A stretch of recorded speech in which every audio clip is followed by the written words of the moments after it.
bulkan sa Indonesia nagkaroon ng multiple eruptions.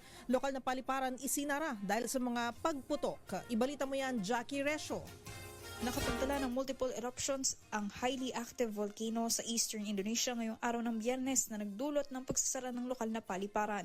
Ayon sa National Volcanology Agency, sumabog ang Mount Lowitobi Laki-Laki sa Flores Island kaninang 11:15 ng umaga oras sa Indonesia, kung saan umabot ng 2.5 kilometers ang taas ng ibinuga nitong volcanic materials. Ito ay matapos ang ilang mga pagsabog.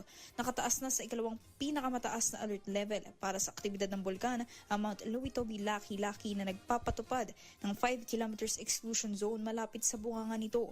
Gayon din ay pinag-iingat ang mga residenteng malapit sa lugar at sa mga ilog sa posibilidad ng pagdaloy ng lahar. Nito lamang ding Abril ay sumabog ang naturang bulkan kung saan umabot sa 1,500 meters ang taas ng ibinuga nitong volcanic ash, kaya't isinailalim ito sa alert level 2. At yan ang balita mula sa ibayong dagat. Ito si Jackie Resho ng DZRH, una sa Pilipinas, una sa Pilipino.